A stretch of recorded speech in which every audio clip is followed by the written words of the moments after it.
uninspiring draw in his very next outing against former cruiserweight champ James Waring did nothing to revive his market value. The big question about Garcia's portfolio must be answered. Is he a legitimate heavyweight contender worthy of $1 million payday, or a hyped-up speculation in a bear market of heavyweights? We will find out tonight here in Fort Lauderdale when Prime Network presents Alex Garcia and Daring Lane in a 10-round heavyweight showdown.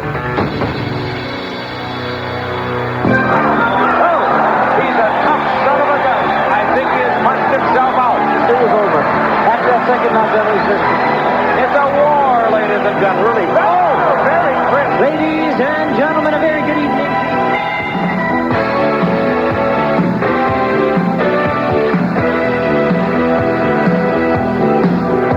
They listened with him first times, and then, of course, was stopped in the second fight.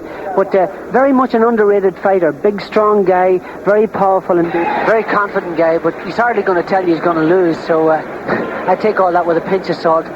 He looks like he's carrying a bit of weight around his waist. I think that's an understatement. He's fairly portly. But that's the way he says he fights best. Got quick hands, as we know. And I think he's going to give Garcia plenty of trouble here tonight. He told me earlier today that he will be using his experience tonight against that top flight competition in his fight tonight against Alex Garcia.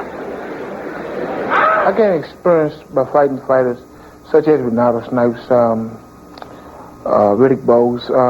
Simply, to me it was not just a loss. It was an experience gainer for me. So now that I can take that now further, because like I said before, in the past, I was what you would consider as an amateur pro.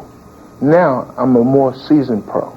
There's a look at the 29-year-old, born up in Washington, D.C. area, but now living down here in Fort Lauderdale, so the crowd will certainly be in his crowd. And once again, fighting in front of your home crowd can be good and bad, but for the energy level and the crowd behind you can really feed off that, Barry. You've done that. Yeah, well, certainly it's great to fight in front of your home crowd, and we know that he's only moved down here recently in the last couple of years, so he wants to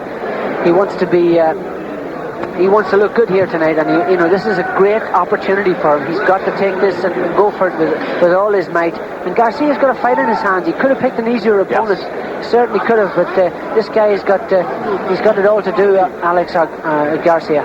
There's a look at Alex Garcia. In recent past, he's passed on some big bucks to fight the likes of George Foreman, some other big fights. He talked about that as well as his strategy for tonight's fight against Daring Lane. Yes, I mean, you really got to look impressive. You got to come out and be mean and take the guy's head off. I mean, I'm not one person to be talking about it, especially over to people or to the public or anything, talking about I'm going to tear someone's head off. But that's what I'm going to have to do. I'm going to have to catch this guy and show that I'm back. And I lost a fight against Dixon, but I'm not going to be out of the game. I'm going to be right back in the game, and I'm going to have to look impressive and knock the guy out. At the time, I didn't feel that I was ready mentally and in shape-wise to fight for the big money fights, even though it was big money. But me and my management, we work at a team, and we always decide when we're going to fight and how we're going to fight and when it's going to fight. And at that time, I wasn't ready, and I don't think I was, even though the big money was there. But, I mean, my mind wasn't really there. Even though I wanted to do it, a lot of people would have said, yeah, I'll take it for the money and then run. And you never hear about it anymore. I wasn't going to do that. When I fight for the heavyweight title or fight for big money, I want to win and work to bigger and bigger things in the world.